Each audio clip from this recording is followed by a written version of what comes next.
Astro ஜோதிடம் ஆன்மீக அன்பர்கள் நேயர்கள் அனைவருக்கும் அன்பார்ந்த வணக்கங்கள். நான் உங்கள் வாழ்க வளமுடன் ஜோதிடர் ஸ்ரீ குரு சுந்தர வடிவேல். இப்ப பாத்தீங்கன்னா ஐப்பசி மாசம் 2025 வரக்கூடிய ஐப்பசி மாசத்திற்கான பலாபலன்கள் உங்களுடைய ராசியான ரிஷப ராசிக்கு எப்படி இருக்கும், என்ன செய்யலாம், என்ன செய்யக்கூடாது, என்ன விதமான வழிபாடுகள் உகந்ததாக இருக்கும், நட்சத்திர பலன்கள் எப்படி இருக்குது அப்படிங்கிறதை பற்றி முழுமையாக விரிவாக நம்ம பார்க்க போறோம். இப்ப ரிஷபராசி அப்படின்னு எடுத்துக்கிட்டோம்னா சுக்கிர பகவானை ஆதிக்கம் நிறைந்த ஒரு அமைப்பு அப்படிங்கிறது உண்டு. சந்திர பகவான் அங்கே உச்சம் பெறக்கூடிய ஒரு அமைப்பு அப்படிங்கிறது உண்டு. வேலை, தொழில், வருமானம், குடும்பம் அப்படின்னு தன்னோட வாழ்க்கையை அர்ப்பணிக்கக்கூடியவர்கள் தான் இந்த ரிஷபராசி அன்பர்கள். ரிஷபராசியை பொறுத்த வகையில உழைப்பு அப்படிங்கிறதுக்கு முக்கியத்துவம் கொடுக்கக்கூடியவர்களாகவும், அதே நேரத்துல பாத்தீங்கன்னா கலை இசை சார்ந்த விஷயங்கள்ல அதீத நாட்டம் உடையவர்களாகவும் இருக்கக்கூடிய ஒரு அமைப்பு அப்படிங்கிறது உண்டு. ஒரு பொறுப்பானவர்கள் அப்படின்னு சொல்றது, பொறுப்பாக குடும்பத்திற்காக தன்னோட உழைப்பு, தன்னோட நேரம், தன்னோட அனைத்தையும் தியாகம் செய்யக்கூடிய ஒரு அமைப்பு கொண்டவர்கள். அதே நேரத்துல எதையும் ரசிச்சு பார்க்கறதுல உங்களை மாதிரி முடியாது. மிக அழகாக அது ஒரு ரசனையோட பார்ப்பீங்க. அவங்களோட பார்வை அப்படிங்கிறது ரொம்ப அழகாக இருக்கும். இந்த காலகட்டத்துல என்னென்ன விஷயங்கள் இருக்குது அப்படின்னு பார்த்தோம்னா, உங்களுடைய ராசிக்கு பார்த்தீங்கன்னா 2ஆம் இடத்துல இருக்கக்கூடிய குரு பகவான், அடுத்து உங்களுடைய ராசிக்கு 4ஆம் இடத்துல இருக்கக்கூடிய கேது பகவான், 5ஆம் இடத்துல ராசிநாதன் சொல்லக்கூடிய சுக்கிரன் வந்திருக்கிறார். 6ஆம் இடத்துல பார்த்தோம் அப்படின்னா சூரியன், செவ்வாய், புதன் அப்படிங்கிற 3 கிரகங்களின் சேர்க்கை அப்படிங்கிறது ரொம்ப அற்புதமாக இருக்கு.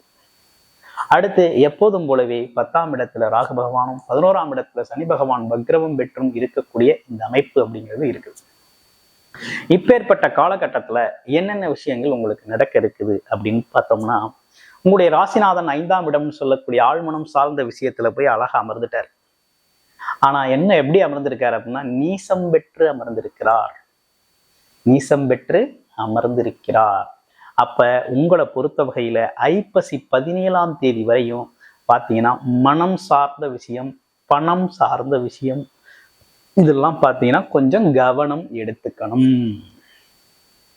அதே போல மனத்தடுமாற்றம் ஏற்படும். அதிகப்படியான சிந்தனை, குழப்பங்கள் வரக்கூடிய ஒரு அமைப்பு கொடுக்கும். அதே நேரத்துல பார்த்தீங்கன்னா பணம் சார்ந்த விரயங்களை கொடுக்கும். அப்ப என்னன்னா, நீங்க இந்த காலகட்டத்துல பொறுமையும் நிதானமாக செயல்படணும். அதே போல குழந்தைகளுக்கான செலவுகள், படிப்பு செலவு, கல்வி செலவு, உடல் ஆரோக்கியம் சார்ந்த செலவுகள் அப்படிங்கிறது அதிகப்படியான செலவை தரும். அதே நேரத்துல பூர்வீகம் சார்ந்த இடங்கள்ல, வீடு, இடம், பூமி சார்ந்த விஷயங்கள்ல ஏதாவது செலவு செய்யக்கூடிய சூழ்நிலைகள் உருவாகக்கூடிய ஒரு அமைப்பு அப்படிங்கிறது ஏற்படுது. அப்ப கூடுதல் கவனமாக இருக்கணும். எப்ப வரையும் அப்படின்னா ஐப்பசி 17 வரையும் கொஞ்சம் கவனமாக இருக்கக்கூடிய ஒரு அமைப்பு இருக்கு.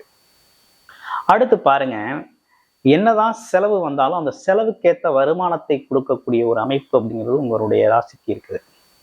10ல் ராகு, 10ல் ஒரு பாவியாவது இருக்கணும் அப்படிங்கிறது அமைப்பு.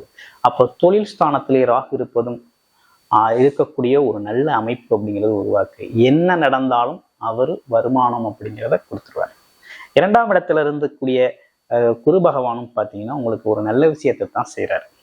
வருமானத்திற்கான வழிகளை உருவாக்கி கொடுக்கிறார். குடும்பத்தின் அமைதியை காக்கிறார். இப்ப 6ஆம் இடத்தில் இருக்கக்கூடிய செவ்வாய் பகவானால என்ன நடக்கும் அப்படிங்கிறதான் பார்க்கணும்.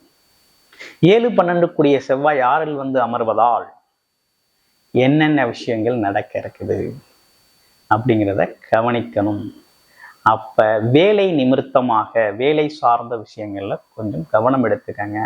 அதே நேரத்துல இடம், பூமி சம்பந்தப்பட்ட விஷயங்கள்ல வாங்கல் கொடுக்கல் அப்படிங்கிற ஒரு விஷயம், அரசு சார்ந்த காரியங்கள், இதெல்லாம் கொஞ்சம் அனுகூலமாக முடியக்கூடிய ஒரு அமைப்பை கொடுக்கும். ஆனா இதுல முக்கியமான விஷயம் என்னன்னா, பேப்பர் ஒர்க் சம்பந்தப்பட்ட விஷயங்கள்ல கொஞ்சம் கூடுதல் கவனம் எடுத்துக்கணும். ஒரு இடம் வாங்குறீங்க அப்படின்னா அதோட டாக்குமெண்டேஷன் சரியா இருக்கா அப்படிங்கிறத பார்க்கணும். உறவுகள்ல ஒரு பணம் கொடுக்குறீங்க, வாங்குறீங்க அப்படின்னா கவனமா இருக்கணும். அடுத்து கூட்டு தொழில் சார்ந்த விஷயத்துல கொஞ்சம் கவனமா இருக்கணும்.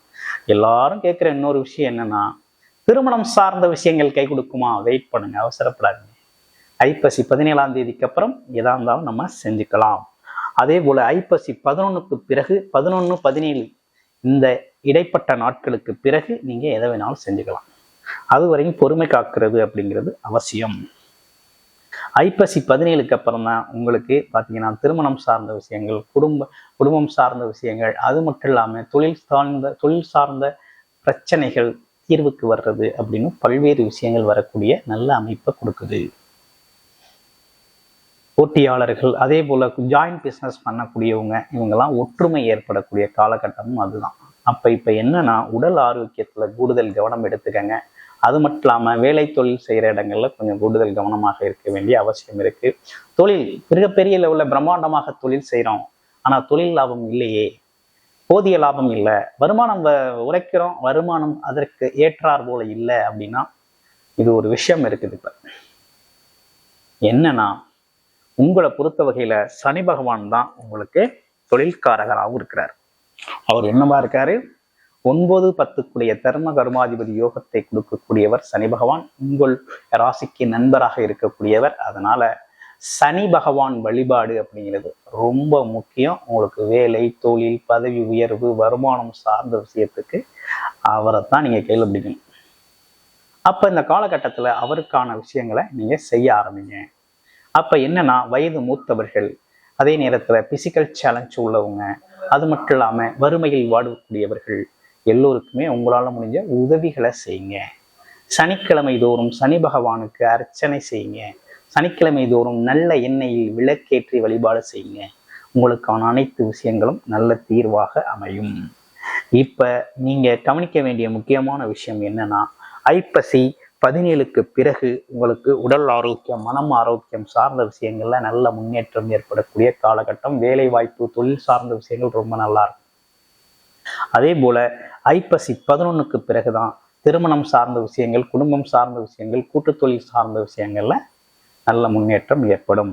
இந்த காலகட்டத்தை குறித்து வச்சு பயன்படுத்திக்கங்க. வழிபட வேண்டிய தெய்வம் சனி பகவான். உங்களுடைய பிறப்பு ஜாதகம் தொடர்பான அனைத்து தகவல்களும் தெரிஞ்சுக்கணும். உங்களுடைய பிறப்பு ஜாதகத்தின் அடிப்படையில என்ன தசாபுத்தி நடக்குது, எந்தெந்த காலகட்டத்துல என்னென்ன விஷயங்கள் நடக்கும் அப்படிங்கிறதை பற்றி முழுமையான விவரம் வேணும் அப்படின்னு எடுத்துக்கிட்டீங்க அப்படின்னா டிஸ்பிளே தர நம்பருக்கு கால் பண்ணி அப்பாயின்மெண்ட் ஃபிக்ஸ் பண்ணிக்கோங்க. நன்றி, வணக்கம்.